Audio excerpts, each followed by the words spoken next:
would like to express our support for the Dutertes. Well, thank you. Sabihin lahat kayo mga Duterte, we really support. Salamat. Okay? Nandito kami, Kong. Yes.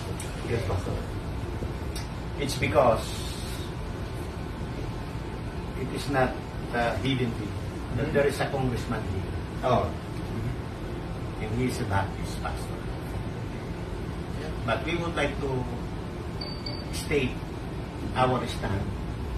Maybe we have a common doctrine, but not political. Therefore, we are not in unity with his political stand, whatever he is doing. Okay. We respect that. Okay. So, we would like to express our support for the Dutertes. Well, thank you. And we would like to present this to you. Okay. Ayan, the Dutertes.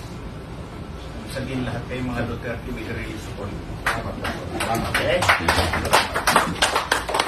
And if I may request respectfully, Your Honor, kindly furnish this to the office of the Vice President. And this is your guide.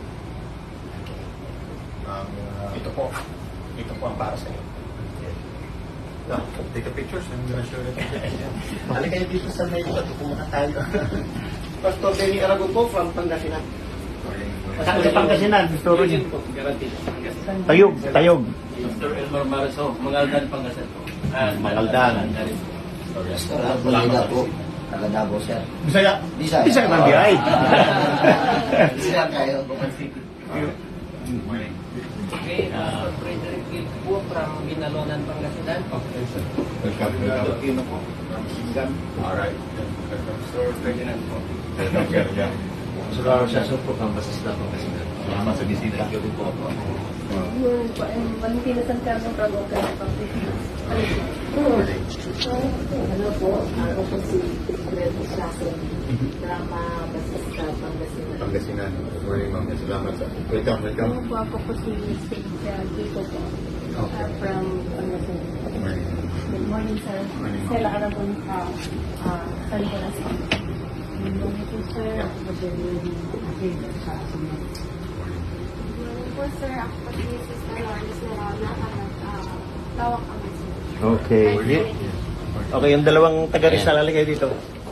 Kailangan kayo kay Napangkin. Pastor Joel, Antipolo City. Dito lang. Manila. Pastor Willie, Baras Rizal po. Para sa Rizal. Pastor Bong, Ito si Pastor Bong Alcala. galing Mindanao, pero dito ako nagpapasto. Mindanao. Agusan. Agusan. Manobo. Ano? Okay. Ribo. Siya po ang administrator ng buong Pilgrim Bible Baptist Churches sa Pilipinas. So po ang administrator. Okay. We would like to express our support. Thank you for that, Pastor. Ayaw po namin later on. Meron na akong sinulat kay DT, sabi ko sa kanya.